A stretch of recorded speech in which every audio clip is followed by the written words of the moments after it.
भाई देखो ये बात समझने की बात है।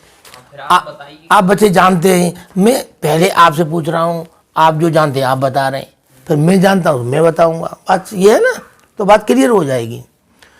तो राम और कृष्ण दोनों शिवलिंग की पूजा करते हैं। तो उस शिवलिंग का नाम क्या पड़ा? रामेश्वर और गोपेश्वर। राम का भी ईश्वर है वो, कृष्ण का भी ईश्वर है। ओम नमः शिवाय मंत्र का शंकर भी जाप करते हैं। तो ओम नमः शिवाय का मतलब क्या है? मैं शिव को नमस्कार करता हूं। तो शिव जो है, जो ज्योतिर्मय है, निराकार है, वो शंकर का भी पिता है, वो एवर पूज्य है, वो पुजारी कभी नहीं बनता। ये बात क्लियर हो रही है? यानी आप लोगों को एक ही पॉइंट समझ लो कि अगर हम किसी का ध्यान कर रहे हैं तो वो कौन है जिसको, अब देखिए इसमें आप देख रहे हैं शंकर ध्यान कर रहे हैं इस ज्योतिर्मय परमात्मा का, राम कृष्ण, ये जो है शिवलिंग। शिवलिंग क्या चीज है? शिव का प्रतीक। जैसे पुल्लिंग पुरुष का प्रतीक है, स्त्रीलिंग स्त्री का प्रतीक है, नपुंसकलिंग नपुंसक का प्रतीक है, और शिवलिंग शिव का प्रतीक है। यानी जो शिवलिंग है वो शिव का चिन्ह है, शिव नहीं है, क्योंकि परमात्मा पत्थर थोड़ी है, लेकिन वो प्रतीक बना दिया है। जैसे आप और आपका फोटो, फोटो आप नहीं है, फोटो आपकी छाया है। तो ये है परम आत्मा।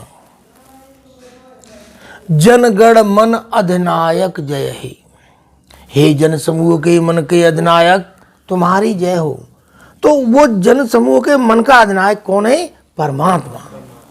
तो ये आपने अभी तक ये नहीं जाना था कि वो एक है, मन का अधिनायक है कौन? वो निराकार है। अब निराकार का अर्थ लोग ये समझते हैं उसका कोई रूप नहीं है। अगर उसका रूप नहीं है तो उसका दर्शन नहीं हो सकता। जबकि गीता में आ रहा है कि हे अर्जुन, मैं तुझे दिव्य दृष्टि देके साक्षात्कार करा रहा हूं। और साक्षात्कार हो रहा है अर्जुन को। अर्जुन कह रहा है हे प्रभु, आपका तो करोड़ों सूर्यों के समान तेज है, मैं देख नहीं पा रहा हूं। तो जब वो देख रहा है तो रूप है, लेकिन रूप कैसा है? हमारे आप जैसा हाड़ मांस का शरीर नहीं है, हाड़ मांस का शरीर नहीं है। ब्रह्मा विष्णु शंकर जैसा सूक्ष्म शरीर नहीं है, उनकी प्रकाश की काया है, बल्कि वो बिंदु रूप है, इसलिए उसको निराकार कहा गया है। साकार, आकार और निराकार। तो जनगण मन अधिनायक जय हे जन समूह के मन के अधिनायक तुम्हारी जय हो। अच्छा, फिर आगे क्या है? जनगण मन अधिनायक जय भारत भाग्य विधाता, हे भारत का भाग्य बनाने वाले विधाता तुम्हारी जय हो। विधाता ब्रह्मा को कहते हैं। तो भारत का भाग्य जब वो बनाता है तो ब्रह्मा द्वारा बनाता है, ब्रह्मा द्वारा बनाता है भारत। फिर आगे ला क्या है? पंजाब सिंध गुजरात मराठा, पंजाबी सिंधी गुजराती मराठी, द्राविड़ दक्षिण भारतीय, उत्कल उत्तरांचली, द्राविड़ उत्कल बंगाली, विंध्य विंध्याचल प्रदेश, हिमाचल प्रदेश, यमुना और गंगा और जलधि, समुद्र की उछलती हुई तरंगें, इतने सबको ले लिया। ये सभी प्रेयर कर रहे हैं, सभी उछलती हुई तरंगें। तो उनके लिए फिर सबके लिए क्या कहा? गाहे तब जय गाथा,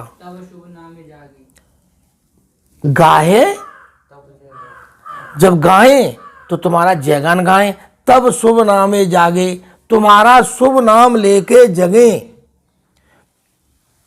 तब आप शुभ नाम लेके जगे, आज जगे, ये अच्छी बात है भाई। जब आप गा रहे हैं रोज तो उसका अर्थ, उसका फॉलो भी कर रहे हैं, है ना? तब शुभ नामे जागे, तब शुभ आशीष मांगे, तुम्हारा शुभ आशीर्वाद मांगे। गाए तब जय गाथा जनगण मंगल, हे जन समूह के मंगल करने वाले तुम्हारी जय हो, जय हो। तो आपने ये जाना कि परमात्मा निराकार है और ज्योतिर्मय, वो सूर्य के समान तेजोमय है। अब उसके लिए आपकी, जब आपको उसका पता है कि हाँ वो ऐसा है, तो आपका मन की आंख उसको देखी तब सुनेगा वो। क्लियर बात है? अच्छा, अब आपने ये जान लिया कि हमें उस परमात्मा का ध्यान करना है जो ज्योत्र में है, सूर्य के समान तेजो में है। लेकिन ये प्रार्थना कर कौन रहा है? आत्मा कैसी है? ठीक है, कहाँ रहती है? शरीर में, मस्तिष्क के अंदर रहती है। तो आप बच्चे सभी जानते हैं कि मस्तिष्क के अंदर रहती है, जानते हैं? क्या आप अनुभव कर सकते हैं कि आत्मा है हमारे शरीर में? आपको अपना होनापन कहाँ महसूस हो रहा है? कहीं नहीं होता। आप हो, ये महसूस कहाँ हो रहा है शरीर में? ये देखो ना भाई, आपकी बॉडी है, इस बॉडी में आपको अपना होना पर कहाँ महसूस हो रहा है कि मैं हूं? कहाँ महसूस हो रहा है? माइंड के अंदर हो रहा है? नहीं हो रहा? माइंड के अंदर नहीं हो रहा? मुझे तो नहीं होता। हाँ, तो ये नहीं, अब ये तुम्हें कोई भी आप क्वेश्चन का आंसर निकाल रहे हैं तो उसकी फीलिंग कहाँ आ रही है आपको? तो माइंड में हो रही है, माइंड में हो रही है। तो जो भी आपके अंदर सोच चल रहा है वो माइंड के अंदर ही चल रहा है, वो कोई पूरे शरीर के और कोई पार्ट में नहीं चल रहा है। तो आपका होनापन भी माइंड में ही महसूस होगा, माइंड में ही महसूस होगा। आत्मा माइंड में रहती है। आप देख, महसूस करो ना, इसको फीलिंग करो कि हाँ मैं हूं, मैं कहाँ हूं। मतलब ये मैं पूरा बॉडी के अंदर सोचो, पूरी बॉडी के अंदर सोचो मैं कहाँ हूं, तो आपको होनापन यही महसूस होगा। हर सवाल का जवाब मस्तिष्क में होगा, यही महसूस होगा। क्योंकि आत्मा आंखों से देख रही है। कौन देख रहा है? आत्मा देख रही है, आंखें देख नहीं सकती। अगर आत्मा निकल जाए तो आत्मा देखेगी? ये आंखें देखेगी? नहीं। कान सुनेंगे? नहीं सुनेंगे। आत्मा की जो ओरिजिनल आंख है वो है मन। ये आंखें, ये शरीर की आंखें, इनसे भी आत्मा ही देख रही है। लेकिन जो ओरिजिनल आंख है वो मन है, शरीर छोड़ने के बाद भी आत्मा देखती है।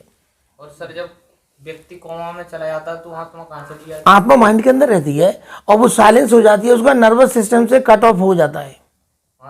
आत्मा का यानी नर्वस सिस्टम कट हो गया तो मतलब अब नर्वस सिस्टम से अगर अलग हो गई आत्मा, माइंड के अंदर है लेकिन तो अब उसका हाथ नहीं हिलेगा, जीभ नहीं हिलेगी। सर, जो पागल होता है वो पागल व्यक्ति होता है, उसकी पागल व्यक्ति है, उसकी मेमोरी पावर खत्म होती है, केवल उसको याद नहीं है मैं क्या कह रहा हूँ। आत्मा रहती है। आत्मा रहती है, आत्मा तो बोल ही रही है।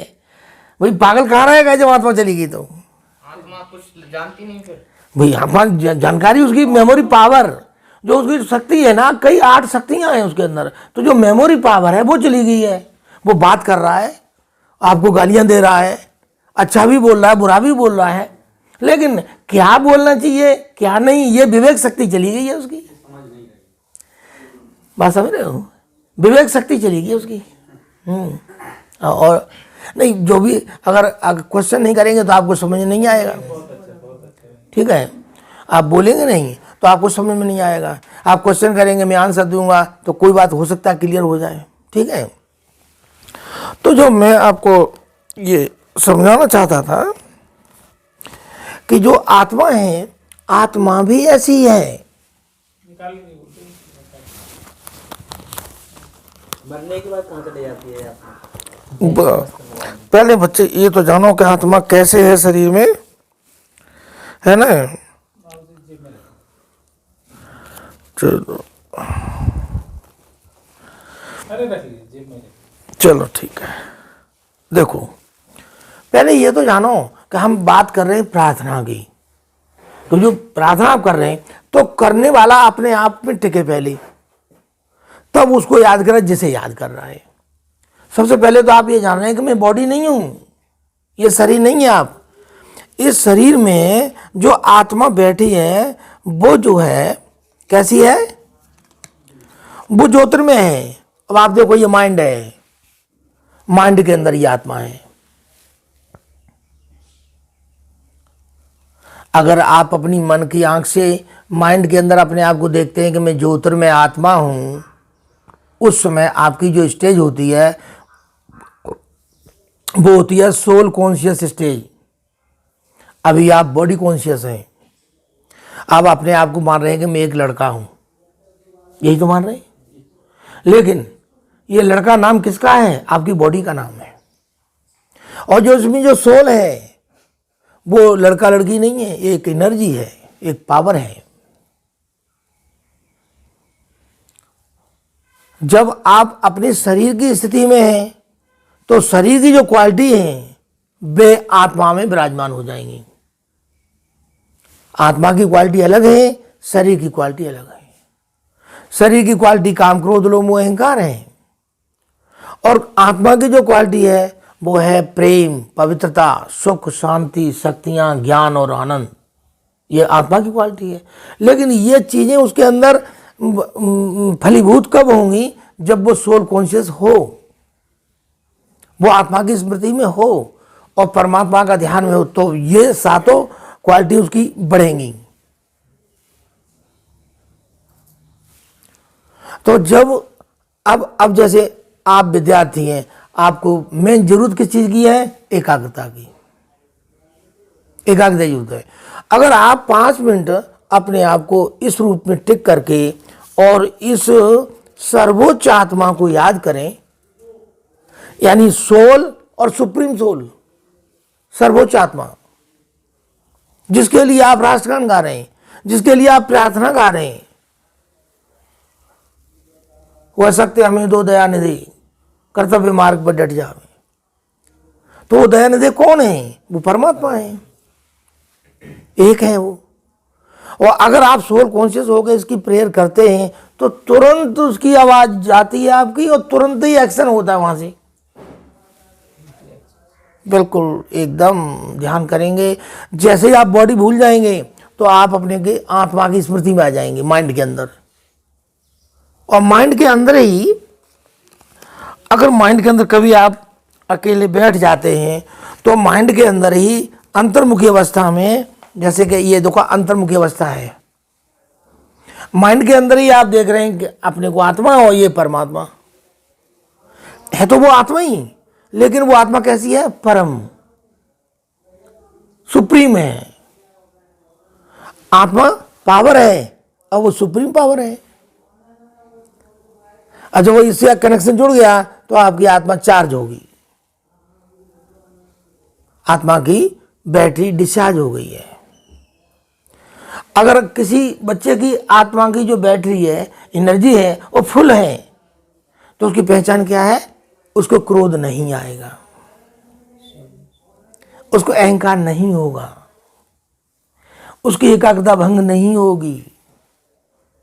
अगर ये चीजें हो रही हैं तो आत्मा की जो बैटरी है डिस्चार्ज है। आपको क्रोध हो रहा है, आपका पढ़ाई मन नहीं लग रहा, तो बैटरी डिस्चार्ज है। तो उसको 5 मिनट चार्ज की जरूरत है, ज्यादा जरूरत नहीं है, केवल 5 मिनट, 3 मिनट से 5 मिनट, सवेरे उठते ही और शाम को सोते समय आप ध्यान करो 5 मिनट केवल। आप देखेंगे अगर सवेरे इस सर्वोच्च आत्मा को आपने यहां ध्यान कर लिया, आप देखेंगे कि आप पूरे दिन साइलेंस हैं, आप शांत हैं, आपको क्रोध नहीं आ रहा है। अब क्रोध ना आने का कारण क्या है? कि एक तो परमात्मा की याद, दूसरी समझदारी। समझदारी किस बात की? हर स्टूडेंट के अंदर आत्मा अलग अलग है, हर स्टूडेंट के संस्कार अलग अलग हैं, हर स्टूडेंट की आदत अलग अलग है। अब किसी की भाई कोई आदत है, किसी की कोई आदत है, तो आप ये इसमें ये फीलिंग करेंगे कि भाई इनकी आदत ही ऐसी है शोर करने की, तो इनसे क्या कहना है, आप शांत हो जाएंगे। लेकिन अगर ये आपको इसकी समझदारी नहीं, तो आप कहेंगे नहीं ये उदम खरीद को क्यों कर रहा है, समझ रहे हो। अगर ये समझदारी है कि इस संसार के अंदर जितने भी बच्चे हैं, जितने भी मनुष्य, सबकी आदत अलग अलग है, एक मनुष्य की आदत दूसरे से मिल नहीं सकती, पूरी संसार के अंदर अलग अलग है। कोई कुछ कर रहा है, कोई कुछ कर रहा है, कोई कुछ कर रहा है। अब मान लो कुछ बच्चे कपड़े धो रहे हैं, अब उनको कहा भाई आ जाओ, उनको पता अरे ये ज्ञान तो चलता ही रहता है, ये हम सब जानते हैं, ये सब हम जानते हैं, कोई नहीं ऐसा मिलेगा वो ये कह दे मैं जानता ही नहीं हूं। ये तो हम जानते हैं। लेकिन जब ये हमारी आपकी बातचीत चल रही है तब आपको महसूस होगा कि ये हम नहीं जानते या करते नहीं। या करते नहीं। नहीं, पहले तो जानो तभी तो करोगे। जब आप जानते ही नहीं तो करेंगे क्या? अभी राष्ट्रगान की भाई आज से पहले कभी किसी टीचर ने आपको ये व्याख्या सुनाई? भाई सावधान, राष्ट्रगान शुरू कर, वो शुरू हो गया। भाई राष्ट्रगान क्यों करना है ये जरूर पता होना चाहिए, स्टूडेंटों को बताया जाए। अब मान लो ये प्रार्थना और राष्ट्रगान छठी क्लास से लेके इंटर तक हम पढ़े, तो इंटर में इंटर तक ये प्रार्थना गाई, ये राष्ट्रगान गाए, लेकिन हमें भी किसी ने नहीं बताया। फिर आर्मी में चले गए, वहाँ फौज में नौकरी की 17 साल, 24 साल रिटायर हुए हो गई। लेकिन जब इस ज्ञान में हम गए तब हमने खोज की कि राष्ट्रगान क्यों गाते थे, हम प्रार्थना हम क्यों करते, किसकी करते। तो पता चला कि वास्तव में हाँ, बच्चे समझते थे ये राष्ट्रपिता के लिए गा रहे हैं, देशभक्ति के लिए गा रहे हैं। हम भी कहते थे जैसे ये बच्चा कह रहा है, ये देशभक्ति नहीं है, पूरे हमारे देश की तरफ से, राष्ट्र की तरफ से उस ईश्वर की प्रार्थना है, पूरे देश की तरफ से है। मतलब उस कवि ने सारी सृष्टि को ले लिया, मतलब अपने देश की, विश्व को नहीं लिया लेकिन देश की ले लिया। तो अगर अब आपको ये पता चला कि हम प्रार्थना इसलिए करते हैं, तो बच्चे एकाग्रता, मतलब अब जैसे जो आत्मा की जो क्वालिटी है, 7 क्वालिटी जो मैंने बताई, तो प्रेम, पवित्रता, सुख, शांति, शक्तियाँ, ज्ञान, आनंद। तो जो प्रेम है इसका आपकी बॉडी में स्थान हृदय है। जिस बच्चे को कभी क्रोध नहीं आता, प्रेम में रहता है, उसको हार्ट का रोग कभी नहीं हो सकता। तो प्रेम का स्थान हृदय है। तो पवित्रता का स्थान हमारी 5 ज्ञानेंद्रियां हैं। अगर पवित्रता फुल है तो 5 ज्ञानेंद्रियां आपकी सही काम करेंगी। और सुख फुल है तो सुख का स्थान मणिपुर चक्र या नाभि है, तो उस आपका पाचन संस्थान सही रहेगा। सुखपूर्वक अगर आप जो है सुखपूर्वक भोजन कर रहे हैं तो भोजन पचेगा। अगर उस समय क्लेश है कोई और भोजन कर रहे हैं तो भोजन पचेगा नहीं ठीक से। शांति का स्थान फेफड़े हैं, तो फेफड़ा अगर आप शांत रहते हैं तो आपका जो श्वास क्रिया सही चलेगी और फेफड़ों का रोग नहीं होगा। और शक्तियों का जो 8 शक्तियां हैं उनका स्थान हड्डियां और मांस है। अगर शक्तियां भगवान से पूरी आप ले रहे हैं, उनको ऑब्जर्व कर रहे हैं, तो क्या होगा कि आपके अंदर जो है हड्डियां और मांस सही काम करेगा। ज्ञान फुल है, समझदारी फुल है, नर्वस सिस्टम सही काम करेगा। और आनंद पूर्वक आप रहते हैं तो आपके हार्मोन्स सही काम करेंगे। तो आत्मा की जो 7 क्वालिटीज हैं, अगर इनको पूर्ति की जाए आप निरोग हो सकते हैं। माइंड एकाग्र होगा, आप सफल होंगे, जिस भी क्षेत्र में जाएंगे आप सफलता प्राप्त करेंगे। ठीक है, ओम शांति बोलो। ओम शांति। ठीक है, और थोड़ा एक इनको गीत सुनवा देता हूँ बच्चों को। जो आपने परम आदरणीय श्री महेश गुरु जी का आपने जो भाषण सुना है, प्रवचन, तो आप लोग प्रतिदिन 5 मिनट सुबह सोने के पहले पढ़ रहे हैं। जो सोने जाए तो 5 मिनट अभी गुरु जी ने बताया ध्यान करना। सुबह उठ करके अगर तुरंत कर लेते हैं तो पूरा दिन आप चार्ज रहेंगे। और शाम को जो सोने के पहले करेंगे तो आपकी नींद बहुत, आप उठेंगे तो लगेगा कि मैं पूरी तरह से अच्छे से सोया। कि जिस विचारों में हम सोते हैं फिर रात भर उसी विचार से हमारा मन भी चलता रहता है, तो उसका बहुत अच्छा असर पड़ता है। इसको कहते हैं अवचेतन मन की ताकत। जो हमारा एक कॉन्शियस माइंड, एक अनकॉन्शियस माइंड, वो ज़्यादा पावरफुल है। कॉन्शियस माइंड से ज़्यादा पावरफुल हमारा अनकॉन्शियस माइंड है। तो हमारे पूरे शरीर को ये बहुत अच्छा रखता है। तो गुरुजी ऐसे ही हम लोगों को आशीर्वाद देते रहें। और कभी कभी जब शाम को भी आएंगे तो 5 बजे के बाद थोड़ा सबको जाने में दिक्कत होती है, लेकिन 5 बजे के बाद बच्चे फ्री रहते हैं। 4 बजे के बाद भी कभी कभी 4:30 बजे तक फ्री हो जाते हैं। हाँ, तो उसमें 10-20 मिनट भी आपका आशीर्वाद मिलता रहेगा। क्यों नहीं। तो बच्चे अच्छा करेंगे और आपकी तरफ से ये बच्चे अच्छा करें, इसका भी आशीर्वाद मिलना चाहिए ताकि ये सब इनका भविष्य अच्छा हो सके। भाई 5 मिनट आप जब भी जैसे 5 मिनट ध्यान कर लिया और 5 मिनट जो है आप मतलब जैसे मंत्र पढ़ते हैं तो उसमें ध्यान कर, ईश्वर सामने आपके और आप उस मंत्र की तरह बोल रहे हैं, मैं आत्मा सफलता मूर्त हूँ, मैं आत्मा सफलता मूर्त हूँ। ये 108 बार बोलें बस, तो आपको सफलता मिलेगी, कोई भी क्षेत्र में सफलता मिलेगी। मैं आत्मा सफलता मूर्त हूँ, सफलता मेरा जन्म से अधिकार है। इस तरह जो से भी पाना चाहते हैं उसको अपने शब्दों में बोल सकते हैं आप। हैं। और उससे परमात्मा की सही जानकारी, मतलब कोई भी चीज़ है आपके जीवन की, हर चीज़ की सही जानकारी होना चाहिए आपको, ये है। तो बाकी जो है थोड़ा बहुत बच्चों को ज्ञान है, मान लो जैसे वो बच्चा आत्मा के बारे में जानता है और ये बच्चा माइंड नहीं, मनीष भाई अच्छे अच्छे बोलते हैं। आपको अभी कोई क्वेश्चन उठ रहा है जैसे मेरा जो सब्जेक्ट है उसके अनुसार, वो आप बोल सकते हैं, पूछ सकते हैं मुझे, अगर कोई क्वेश्चन उठ रहा है तो।